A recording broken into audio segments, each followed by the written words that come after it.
Hello everyone, welcome to Dexter Chem. आज हम लोग बात कर रहे हैं सॉल्व विद मी सीरीज में पीरियोडिक प्रॉपर्टीज के बारे में। यार हम लोग एटॉमिक स्ट्रक्चर और कॉन्सेप्ट कर चुके हैं, तुम लोगों का रिएक्शन काफी अच्छा है।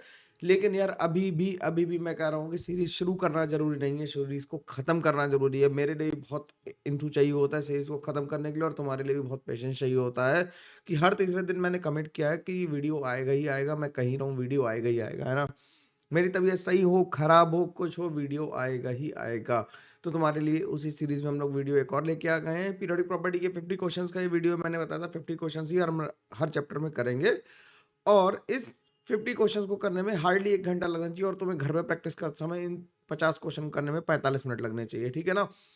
तो हम लोग 1 घंटे के अंदर इसे कंप्लीट करने की कोशिश करेंगे। खींचेंगे नहीं, जितना आसानी से हो पाएगा उतनी जल्दी करेंगे, ठीक है ना। बिना समय बर्बाद किए तुम्हारा हम लोग बात को शुरू करते हैं। लेकिन यार प्लीज प्लीज प्लीज रिक्वेस्ट है कि चैनल को पुश करना बहुत जरूरी है, बहुत जरूरी है। तुम समझ नहीं रहे हो मेरे, नहीं तो पता क्या होगा, थोड़े दिनों में मेरे को चैनल रोकना पड़ेगा और मेरे को वापस से वहीं जाना पड़ेगा जहां से मैं आया हूँ। मतलब किसी एचओडी की पोस्ट पे या कहीं पे बड़ी कोचिंग में, कहीं ना कहीं जाना पड़ेगा मेरे को, है ना। तो तुम्हारे हाथ में है, जो कुछ है करना हो करो, नहीं करना हो मत करो। तुम चाहते हो डेक्स्टर कैम रहे तो फिर ये तुम्हारे लिए जरूरी है। मेरे लिए तो है ही, तुम्हारे लिए भी जरूरी है ना। चलो स्टार्ट करते हैं क्वेश्चन नंबर 1 से। कह रहा there are 10 neutrons in the nucleus of an element of ZM19 it belongs to. अब क्या कह रहा है कि अगर ZM19 है तो नंबर ऑफ न्यूट्रॉन्स कितने हैं। नंबर ऑफ न्यूट्रॉन्स 10 है, तो नंबर ऑफ प्रोटॉन्स कितने हो गए। नंबर ऑफ प्रोटॉन्स जो आ गए वो आ गए 19 माइनस 10 इज इक्वल टू 9। 9 आ गए तो यानी कि इसका कॉन्फ़िगरेशन क्या लिखेंगे, 1s2 2s2 2p6 2p5, यानी कि ये पी ब्लॉक का एलिमेंट होगा। तो नन ऑफ दिस आंसर आ जाएगा। ये किसमें है, ये पी ब्लॉक में है। किसमें है, पी ब्लॉक में। 9 का मतलब ये फ्लोरीन है बेसिकली, है ना। ठीक बात है, अगले सवाल पे चल सकते हैं। अगला सवाल देखो जरा। अगला सवाल, ऐसे सवाल बहुत आते हैं पेपर में। क्या कर रहा है, the correct order of increasing atomic radius of the following. किसमें रेडियस बढ़ रही है, तो हम जानते हैं कि ऑक्सीजन सल्फर सेलेनियम। देखो ऑक्सीजन सल्फर सेलेनियम तो एक ही ग्रुप में, ऊपर से नीचे आ रहा है, रेडियस इंक्रीज करेगी।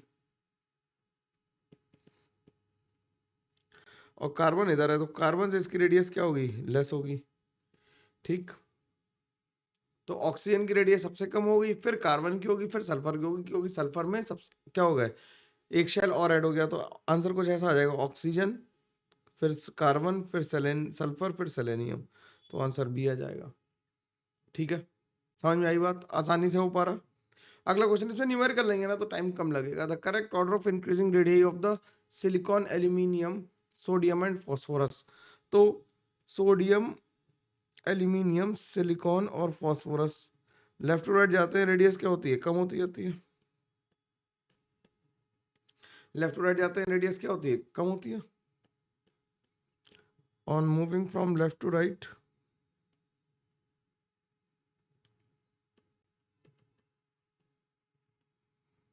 Radius decreases. मैं कह रहा हूं ना कि इस चैप्टर के सवालों को हम लोग जल्दी करेंगे ना। तो इंक्रीजिंग ऑर्डर लिखना है तो सबसे कम होगी फॉस्फोरस की, फिर सिलिकॉन की, फिर एल्यूमिनियम की, और फिर सोडियम की। तो आंसर क्या आ जाएगा, आंसर बी आ जाएगा। ठीक, अगला सवाल क्या कह रहा है। अगला सवाल कह रहा है कि एटॉमिक नंबर ZF107 और Z109 have been made recently, the Z108 has not been made yet, indicate the group in which you will place the above elements. किसमें किसमें रखेंगे, तो Z इक्वल्स टू 107 है, Z इक्वल्स टू 108 है, और Z equals to 109 है। तो इसका इलेक्ट्रॉनिक कॉन्फ़िगरेशन लिखेंगे Rn, मतलब रेडाउन हो गया, 86 हो गया। 86 के बाद क्या लिखेंगे, 5F14 6D5, कितने हो गए, 100 हो गए, 100 और 105 हो गए, और 7s2। तो ये सेवेंथ में आ जाएगा, ये हो जाएगा Rn 5F14 6D6 और 7s2। तो ये एट्थ ग्रुप में आ जाएगा। ठीक है, आउटर मोस्ट में कितने, इसके 7 इलेक्ट्रॉन आ रहे हैं, इसके 8 आ रहे हैं। और इसी तरह से अगर हम इसे लिखेंगे तो Rn 5F14 6D5 सॉरी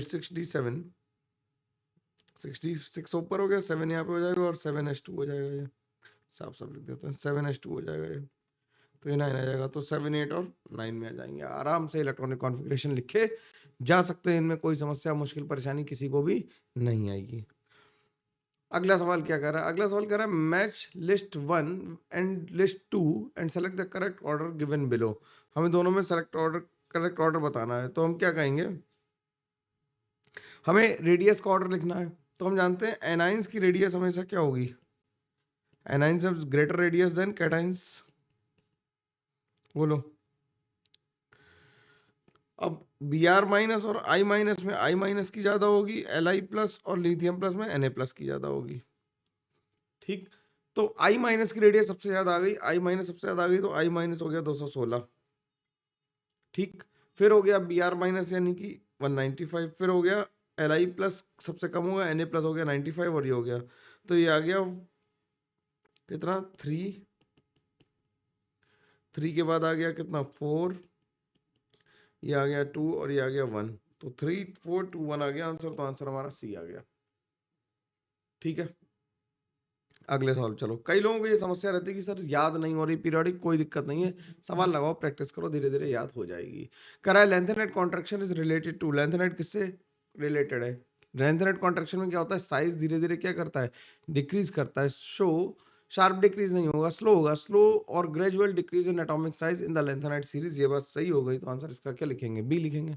ठीक है, अगला क्या कर रहा है, विच of the following is the smallest in size. Smallest in size हमने बताया था कि क्या, जैसे ऐसे लिख दें, larger the cationic charge, larger the cationic charge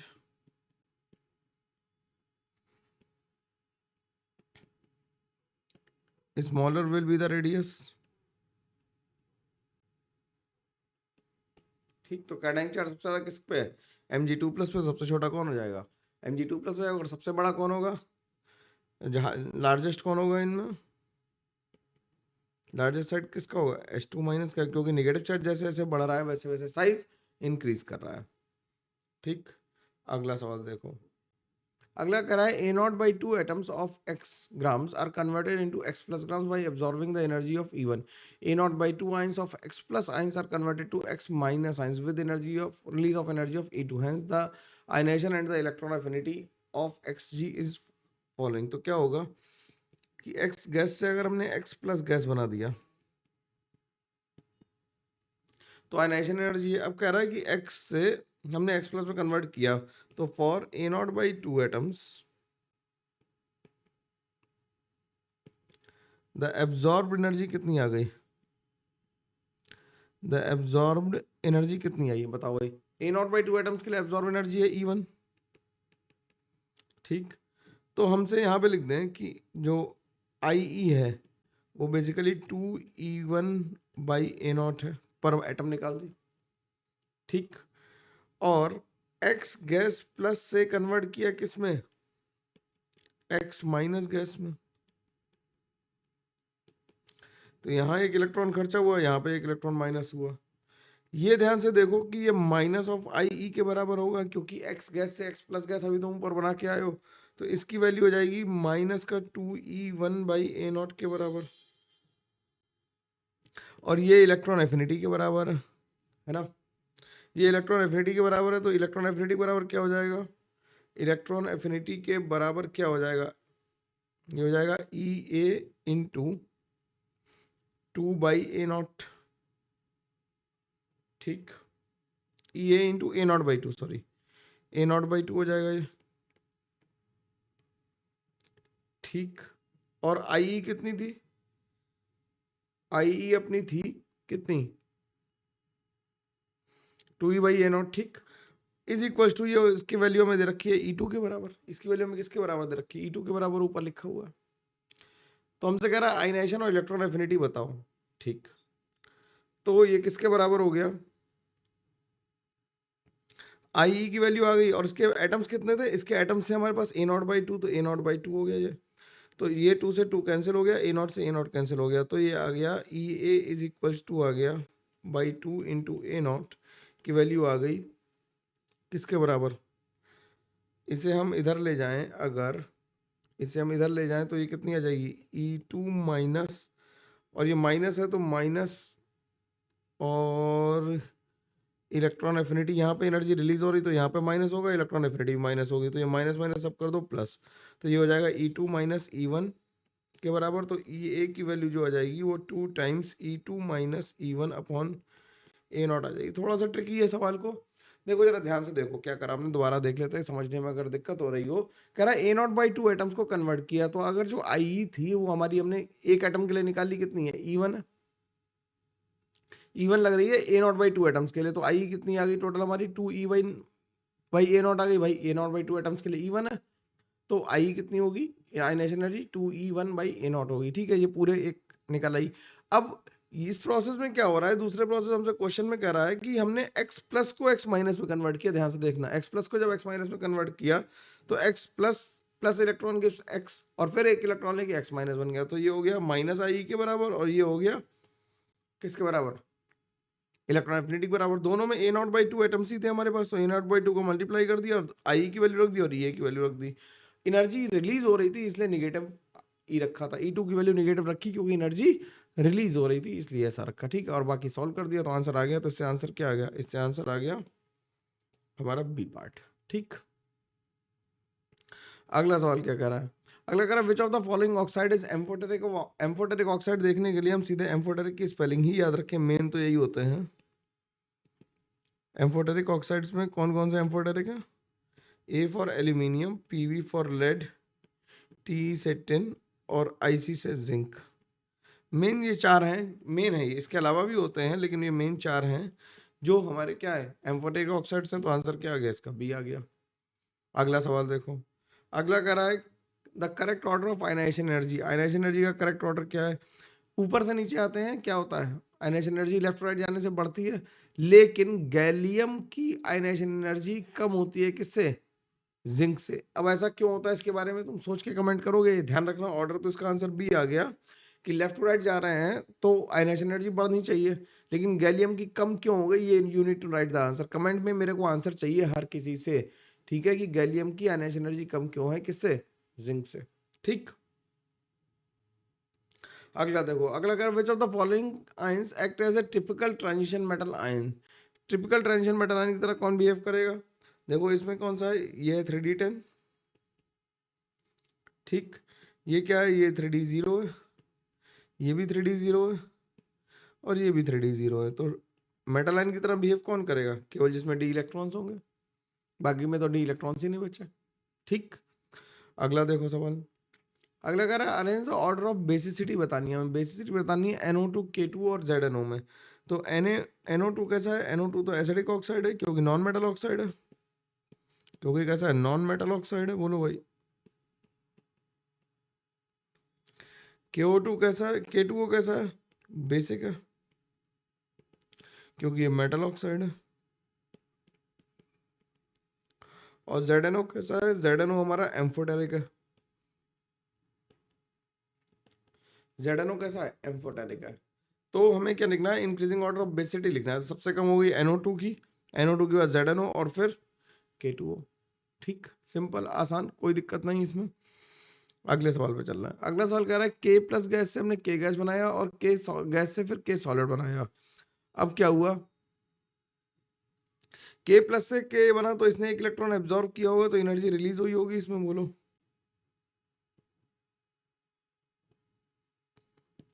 energy release होगी, और के सॉलिड से के गैस से के सॉलिड बनाया तो हमने रिवर्स ऑफ सब्लिमेशन किया होगा, तो इसमें भी कंडेंसेशन में क्या होगा, एनर्जी रिलीज होगी, तो दोनों ही प्रोसेस में क्या होगी, एनर्जी रिलीज होगी। ठीक है, क्योंकि हमें जो सब्लिमेशन है उसमें एनर्जी देनी पड़ती। कह रहा है if there were 10 periods in purity then the maximum number of elements we can have is, हम कितने एलिमेंट्स रख पाते हैं। तो फर्स्ट पीरियड में कितने हैं, 2, सेकंड पीरियड में कितने हैं, 8, थर्ड पीरियड में कितने हैं, 8, फोर्थ पीरियड में, अब n स्क्वायर से अगर कर दोगे तुम 2n स्क्वायर कर दोगे या एलिमेंट्स, तो आंसर गलत आ जाएगा बिल्कुल, है ना। 3 है, 4 में कितने हैं, 18 है, 5 में कितने हैं, 18 है, 6 में कितने हैं, 32 है, 7th में कितने हैं, 32 है, 8th में कितने आते हैं, 8th में आते हैं 50। 8th में आते 50। कैसे? क्योंकि एक हमारे पास F के बाद G आ जाता सेल भाई। F के बाद कौन सा आता है? G में कितने ऑर्बिटल होते हैं? 9 होते हैं। ऐसे करके 9 ऑर्बिटल्स होते हैं।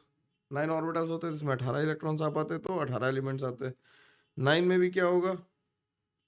50 और 10 में कितने हो जाएंगे? 72। इन सबको ऐड कर दो, 10 में हो जाएंगे। जी के बाद कुछ के आ जाएगा मान लेते हैं ना, उसमें 11 होंगे, तो 22 और जुड़ जाएंगे। तो टोटल काउंट करो कितना आ रहा भाई? 10 10 और 8 18 18 तिया 54 54 और 32 54 और 32 हो गए 86 और 32 हो गए 116 116 और 216 200 सॉरी 86। एक मिनट जोड़ लो, 10 8 18 18 तिया 54 54 प्लस 64 प्लस 100 प्लस 72 4 4 8 और 2 10 हो गए 6 5 11 और 7 18 और 1 19 हो गए 290 आंसर आया, तो 290 लिख देंगे।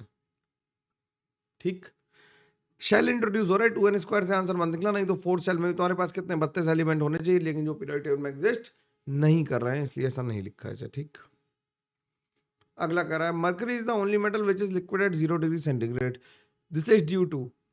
मरकरी में लिक्विड होने का रीजन क्या है? उसका वेरी हाई आयनाइजेशन एनर्जी और उसका मेल्टिंग पॉइंट कैसा है? जो मेटेलिक बॉन्ड है वो कैसे हैं? बहुत वीक है। मेटेलिक बॉन्ड वीक होने से क्या होगा? वो लिक्विफिकेशन इजी हो जाएगा और आंसर हमारा ए आ जाएगा।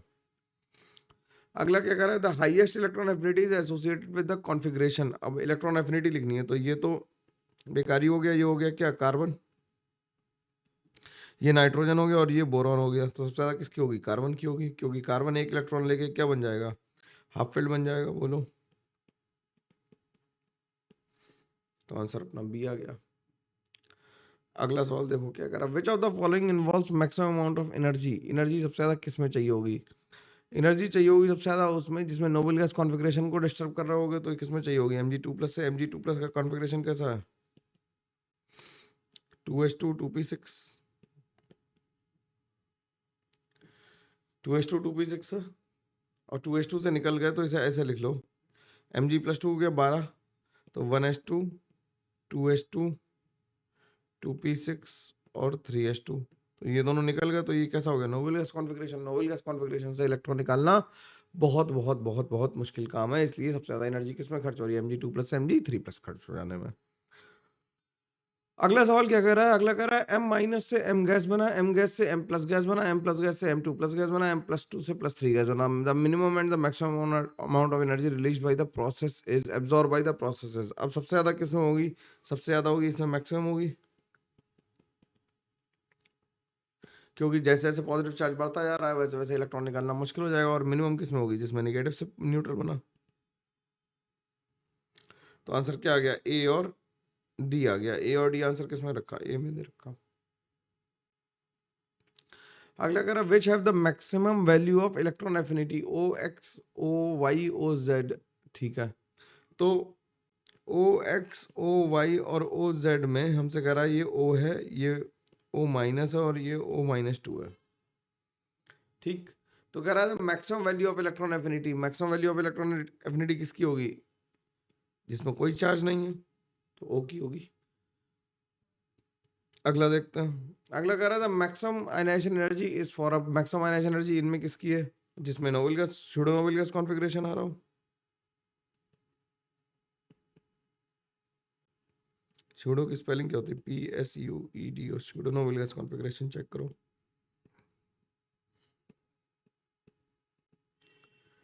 Pseudo noble gas configuration check करोगे तो क्या आ जाएगा?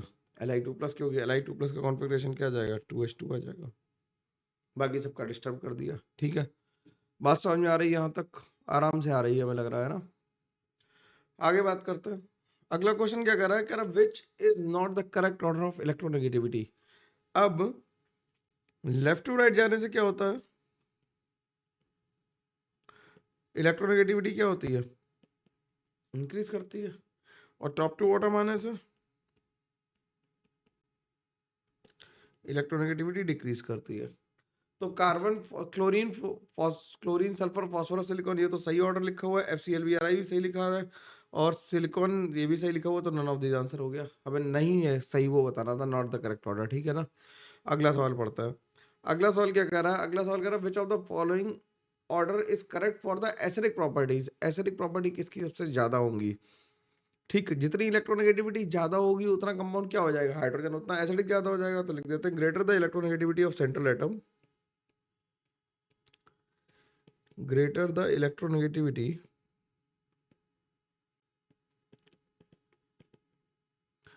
of central atom,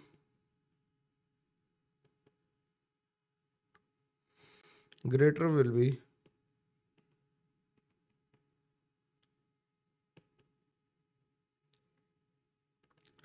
the acidity of hydrogen, greater will be the acidity of hydrogen। तो सबसे ज्यादा इलेक्ट्रोनेगेटिव कौन है, sulphur is more electronegative than phosphorus than silicon. तो आंसर क्या आ जाएगा, आंसर अपना डी आ जाएगा, ठीक है। सल्फर सबसे ज्यादा इलेक्ट्रोनेगेटिव है इसमें, ठीक।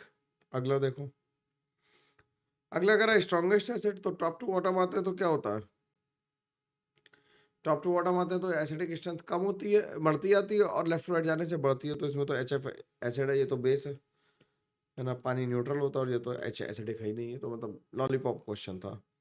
वीकेस्ट क्या कह रहा है हमसे, विच of the following is the weakest basic oxide. Basic oxide हमसे कह रहा है, तो ये दोनों तो मेटल ऑक्साइड से प्योर मेटल के, ये तो स्ट्रॉन्ग बेसिस है। अब Fe2+ में और Fe3+ में, Fe3+ में कोवेलेंट करेक्टर ज्यादा होगा, बोलो।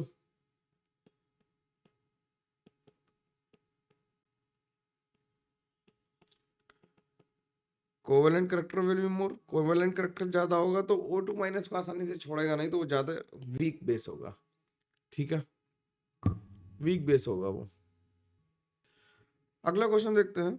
अगला क्वेश्चन कह रहा है विच of the following oxide is amphoteric in nature. Amphoteric अभी हम लोगों ने बात की थी, एम्फोटेरिक कौन कौन से हैं, एम्फोटेरिक कौन कौन से होंगे, एम्फोटेरिक वो होगा जो एसिड और बेस दोनों की तरह बिहेव कर सके, है ना। तो एम्फोटेरिक की स्पेलिंग में ही है ये, तो कौन कौन से हैं, एल्यूमिनियम, लेड, टिन और जिंक, ठीक। तो ये कौन सा आ जाएगा आंसर, Al2O3 आ जाएगा, बोलो, ठीक।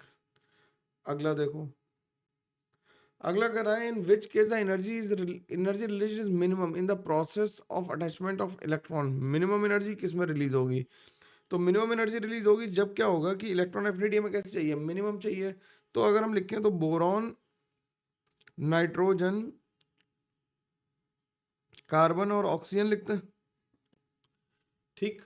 तो मिनिमम एनर्जी किस में जाएगी, मिनिमम एनर्जी मतलब क्या कर रहा है कि the energy released is minimum, तो मिनिमम एनर्जी हमें चाहिए, ठीक है ना। तो मिनिमम एनर्जी उसमें होगी जिसमें क्या होगा, जिसमें कॉन्फ़िगरेशन डिस्टर्ब हो रहा होगा। ये कैसा है, ये P3 कॉन्फ़िगरेशन है पहले से ही, 2p3, और 2p3 से एक इलेक्ट्रॉन लेना बहुत ही मुश्किल काम है, तो आंसर क्या आ जाएगा, सी आ जाएगा, ठीक। अगला क्या कर रहा है, अगला कह रहा है the polling electronegativity scale is based upon the experimental values of, किसकी, पॉलिंग स्केल जो है वो बॉन्ड एनर्जीज पे एक्सपेरिमेंटल वैल्यू बॉन्ड एनर्जीज पे डिपेंडेंट होती है। पॉलिंग स्केल है ना, कि बॉन्ड एनर्जी का फॉर्मूला हम लोग लिख के under root of EA minus ये भी करके करेंगे तो बॉन्ड एनर्जीज पे आएगा, ठीक है। अगला देखते हैं, अगला कह रहा है 92 uranium 235 is a member of group 3, ठीक है। New elements are form by emission of alpha particle with a member of the group, किसका होगा। तो 92 यूरेनियम 235 जो है उससे एक अल्फा निकला, तो 90 थोरियम 231 बन गया। तो ये क्या है, ये हो जाएगा थर्ड बी का, क्योंकि ये क्या है, ये एक्टिनाइड है, तो थर्ड बी का हो गया, ठीक। अगला देखते हैं, कह रहा है sudden jump between the value of second and third ionization energy of the atom would be associated with the electronic configuration। अब सेकंड और थर्ड में सबसे ज्यादा जंप उसमें होगा जिससे दो इलेक्ट्रॉन निकलने के बाद जो कॉन्फ़िगरेशन आएगा वो नोबेल गैस का आ जाएगा। तो इससे दो निकलने के बाद ये गए तो H2 बचा, इससे दो निकलने के बाद ये S1 बचेगा, इससे दो निकलने के बाद ये नोबेल गैस बन जाएगा। क्या बन जाएगा, ये नोबेल गैस बन जाएगा भाई, बोलो।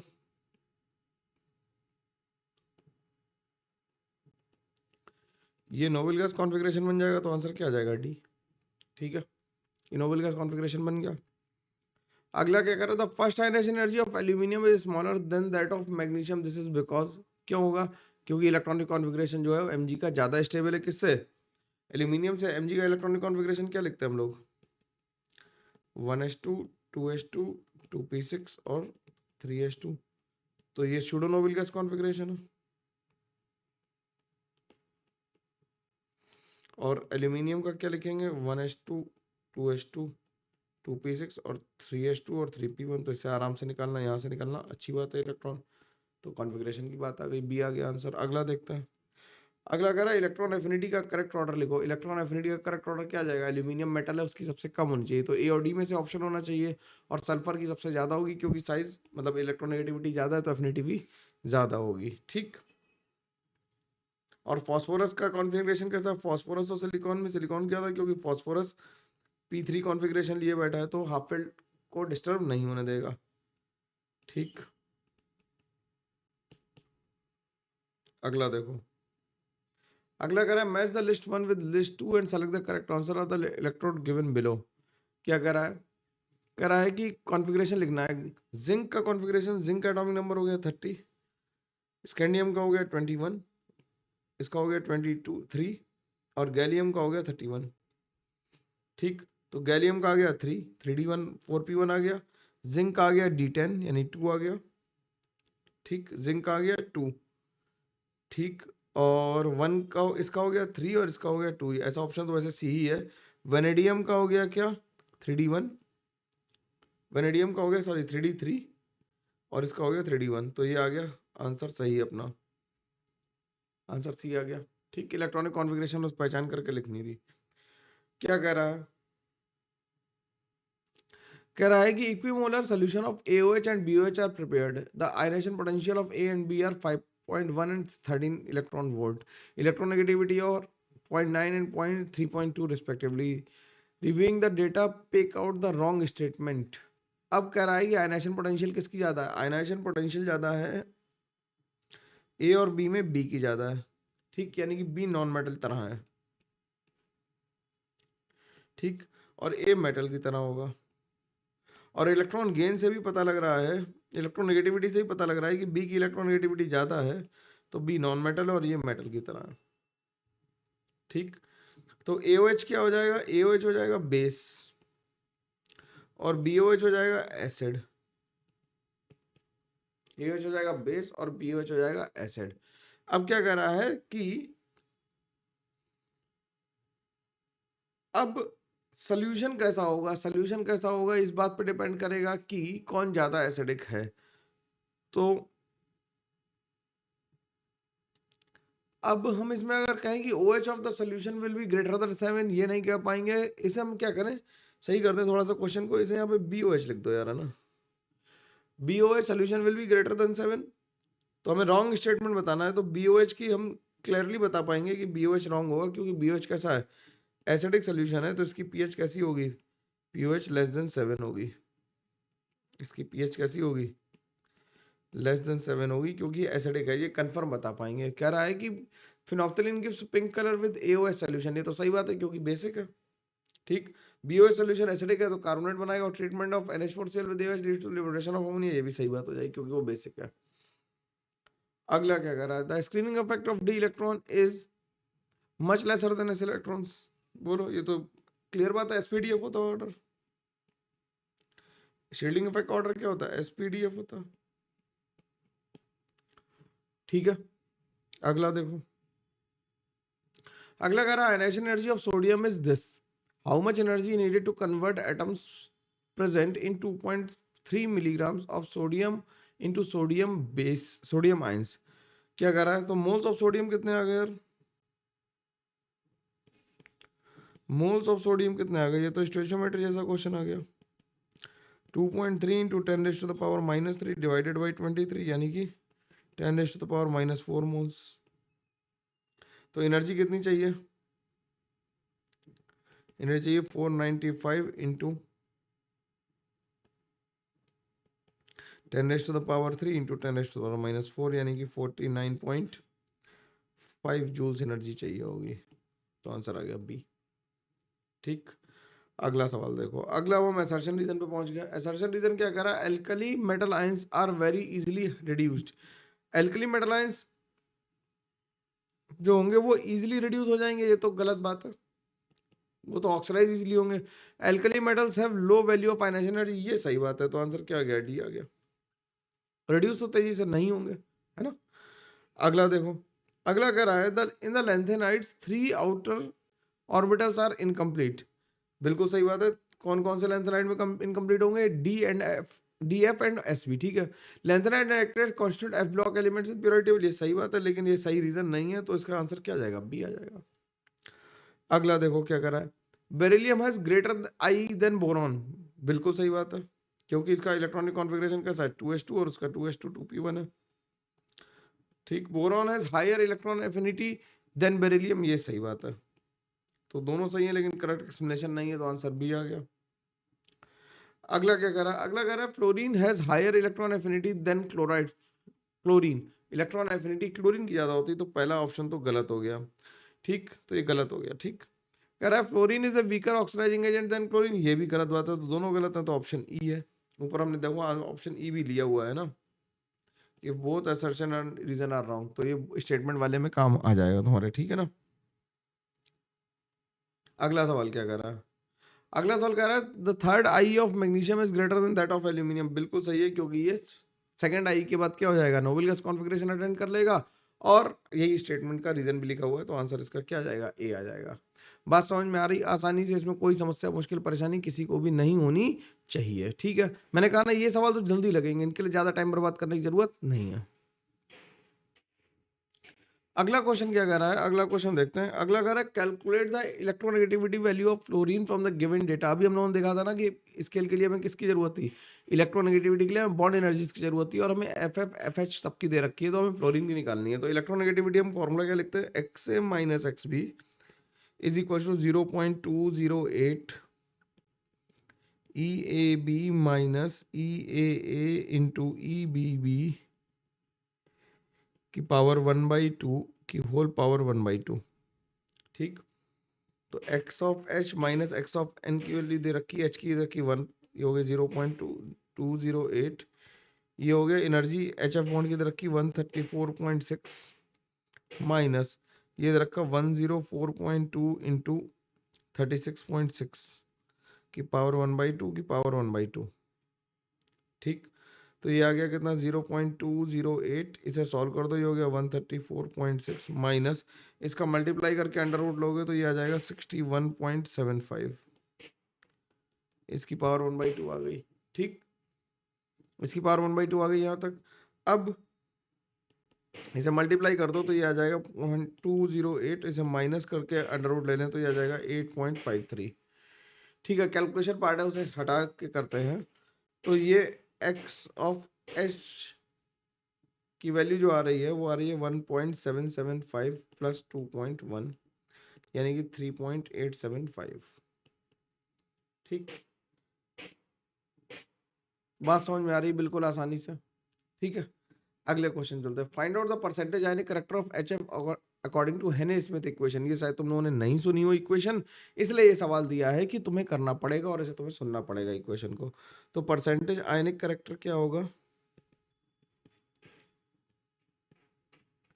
परसेंटेज आयनिक करेक्टर हो जाएगा 16 into X A minus X B plus 3.5 times X A minus X B का होल स्क्वायर। तो हो गया 16 into 4 minus 2.1 plus 3.1 times 4 minus 2.1 का होल स्क्वायर। तो यह 16 इंटू 1.9 प्लस 3.5 इंटू 1.9 का होल स्क्वायर, तो इससे आ गया 43.04%। ठीक है, ये सवाल डायरेक्ट पूछे जा सकते हैं, इनमें कोई इफ बट किंतु परंतु नहीं होना चाहिए। ठीक, अगला सवाल क्या कर रहा है? अगला कर रहा है the I value of aluminium to aluminium plus is this and delta H for aluminium to aluminium gas is this. ठीक है, कह रहा है if the second and the third I value are in the ratio of 2:3 calculate 2 and 3। ठीक है, तो हमसे कह रहा है आई ई 1 प्लस आई ई 2 प्लस IE3, टोटल हमें वैल्यू दे रखी है कितनी 5140, और IE1 की वैल्यू हमें दे रखी है कितनी, ये दे रखी है 577.5। तो हमें ये पता लग गया कि, और हमें ये दे रखा है कि IE2 अपॉन IE1, IE3 की वैल्यू 2/3 है। ठीक, तो हम इसे 2 के और 3 के रख दें, तो क्या लिख दें कि ये हो गया 577.5 plus 2E plus 3E is equal to 5140। तो 5E इज इक्वल टू हो गया 5140 माइनस 577.5। तो यहाँ से E की वैल्यू जो आ गई वो आ गई कितनी 912.5 आ गई। ठीक, तो IE2 की वैल्यू कितनी आ गई, IE2 की वैल्यू आ जाएगी 2 इंटू 912.5, यानी कि 2 किलो जूल्स में, सॉरी। ठीक, और ये 3 की वैल्यू, IE3 की वैल्यू कितनी आ जाएगी 3 इंटू 912.5, यानी कि 2737.5। ठीक है, सवाल तो लगाने ही पड़ेंगे यार, और कोई तरीका नहीं है, सवाल लगाने ही चाहिए हमें। ठीक, अगला सवाल देखते हैं। अगला सवाल क्या कह रहा है, how many chlorine atoms will B ionised Cl to Cl plus by the energy release by the process of Cl to Cl minus for this many atoms, यानी Na के लिए हमसे दे रखा है। ठीक, सही है। तो हमसे और इलेक्ट्रॉन एफिनिटी दे रखी है, तो Cl से Cl माइनस बनने के लिए हमें जो दे रखी है एनर्जी, वो डेल्टा H की वैल्यू दे रखी है -350 किलो जूल पर मोल। ठीक, अब कह रहा how many chlorine atoms will be required. ठीक है, तो एनर्जी रिक्वायर्ड फॉर 1 मोल कितनी आ गई, energy required for 1 mole of Cl to Cl plus कितनी आ गई, IE हमें दे रखी है। ठीक है, तो Cl से Cl प्लस जाने के लिए हमें IE दे रखी है, वो दे रखी है 1250 किलो जूल पर मोल। ठीक, तो हम ये कह रहे हैं कि 1250 किलो जूल एनर्जी चाहिए use to ionise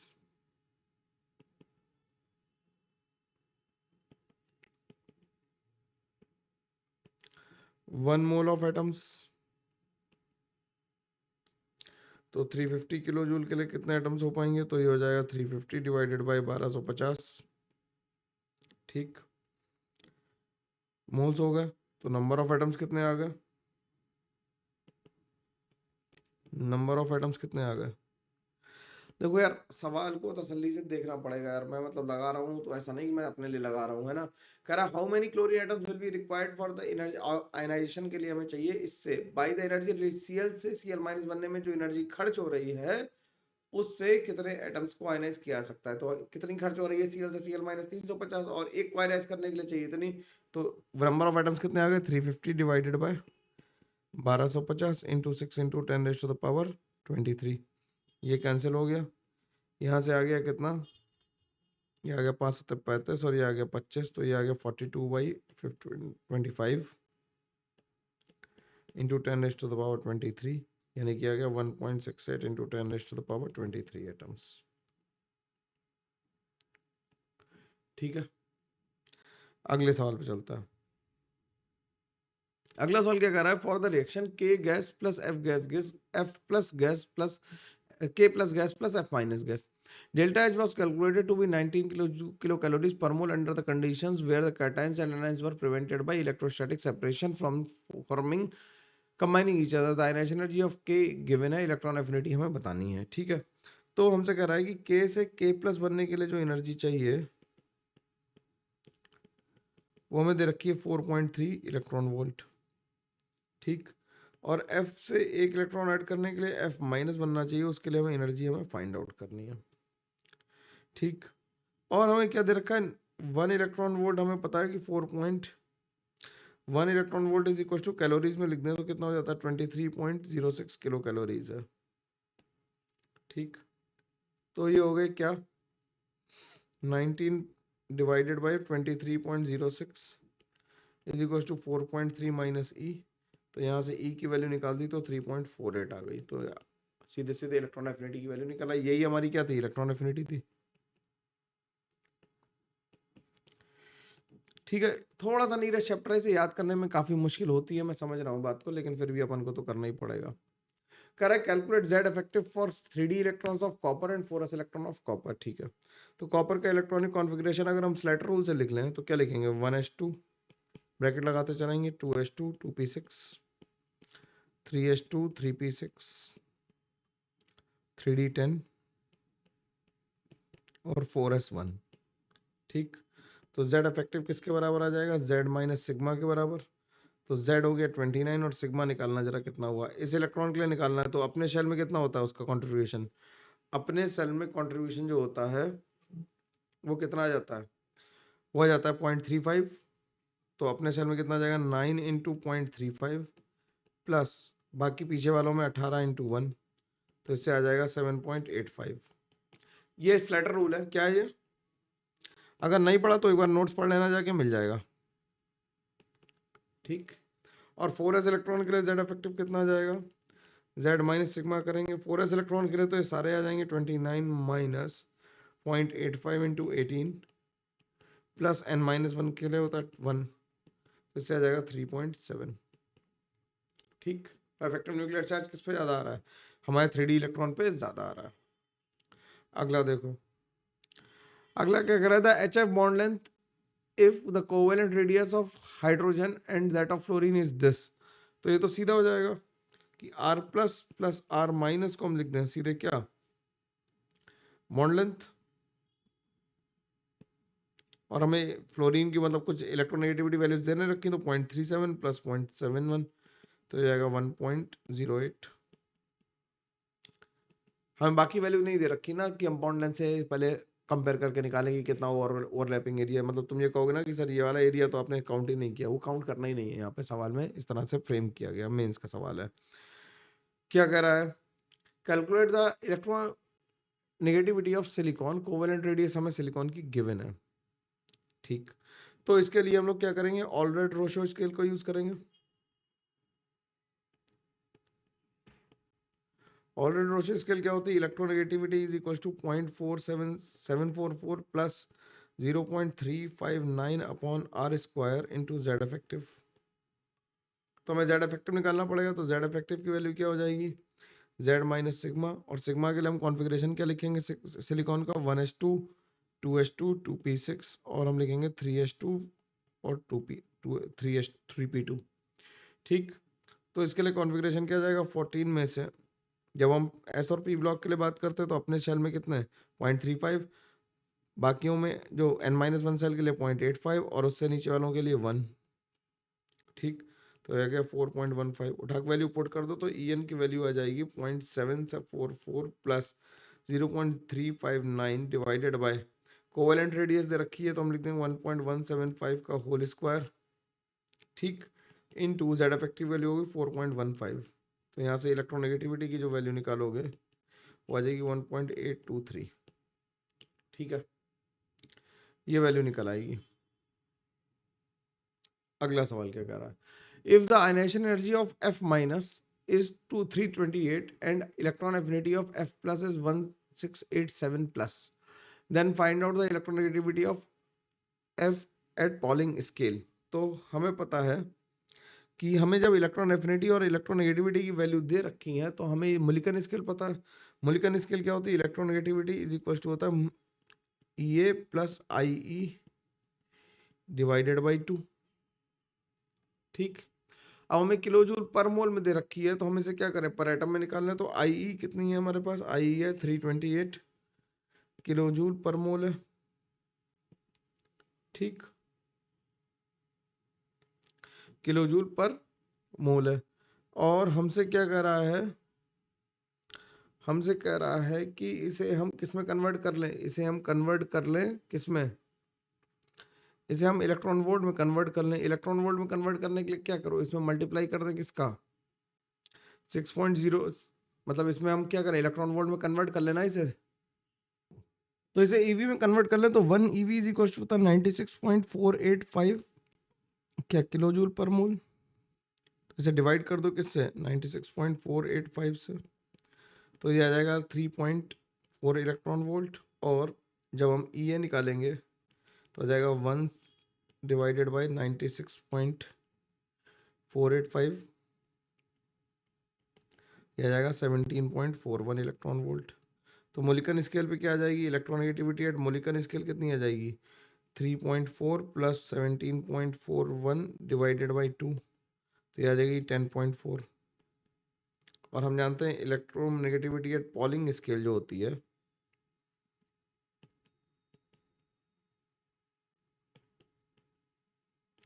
is equal to होता है electronegativity at Mulliken scale divided by 2.8। इस तरह के तुमने न्यूमेरिकल नहीं लगाए होंगे, दैट आई नो, है ना, इसीलिए दिए गए हैं कि जिससे तुम्हें थोड़ी सी प्रैक्टिस हो जाए, तुम्हारा भला करने के मूड से ही मैंने ये सवाल चूज किए हैं। तो 3.71 आ जाएगी। ठीक है, अगला सवाल क्या कह रहा है, अगला कह रहा है कि how many of the following is are correct, कह रहा है first ionization energy gold, copper और सिल्वर में आंसर क्या होता है, कॉपर की ज्यादा होती है किससे, सिल्वर की, और सिल्वर से ज्यादा होती है किसकी, गोल्ड से। तो आंसर ये आता, तो ये तो नहीं हो रहा सही। कह रहा है first ionization energy boron, gallium और एल्यूमिनियम, ये तो सही लिखा हुआ है। Among fluorine, chlorine, sodium and L plus highest electron affinity shown by lithium plus, ये गलत हो गया। Cl has greater electron affinity than F, ये सही हो गया। There are 32 electrons in period 6, ये सही बात है। Among W, U, RU, CU, TC, ये सारे क्या है हमें दिए हुए हैं, are 3 non inner transition elements. कौन कौन से नॉन 3 इनर ट्रांजिशन एलिमेंट्स हैं, तो W हो गया, रुदेनियम हो गया, और बाकी सारे तो वही हैं। ठीक है,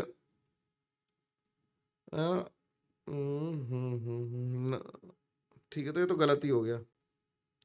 ठीक, तो 3 सही हो गए अभी तक। पढ़ो क्या करा, platinum palladium first ionization energy का ये ऑर्डर सही लिखा हुआ है। कह रहा है कि among this the radio active elements are actinium 80, barium तो नहीं है, ठीक है, टेक्नीशियम भी नहीं है, टेक्नीशियम है, टेक्नीशियम नहीं है, तो इसमें टेक्नीशियम आ गया, तो ये गलत हो गया। 4 हो गए। Germanium 2 compounds are powerful oxidising agent whereas lead 4 compounds are strong oxidising agent, ये सही लिखा हुआ। जर्मेनियम 2 के कैसे होंगे, रिड्यूसिंग होंगे, और इसके ऑक्सीडाइजिंग है। और आयनाइजेशन एनर्जी कार्बन की सबसे ज़्यादा, ऊपर से नीचे आ रहे हैं, तो आयनाइजेशन एनर्जी घट रही है, लेकिन लेड की ज़्यादा होती है। तो कितने हो गए टोटल, 3 और 2 5 और 3 6, 6 हो गए टोटल। ठीक है, तो यार हम लोगों ने वही 50 क्वेश्चन मैंने कहा था ना कि हम लोग कम टाइम में करेंगे, और कम टाइम लगना भी चाहिए तुम्हें करने के लिए इसे, तो इसे अच्छे से सॉल्व कर लो, देखो, और याद रखना कि यार चैनल पे पुश बराबर बनाए रखना है, तभी आगे कंटेंट आ पाएगा, नहीं तो ये लास्ट ईयर होगी अपनी, है ना। ठीक है, चलो मिलते हैं, तब तक के लिए thank you very much, take care, bye bye.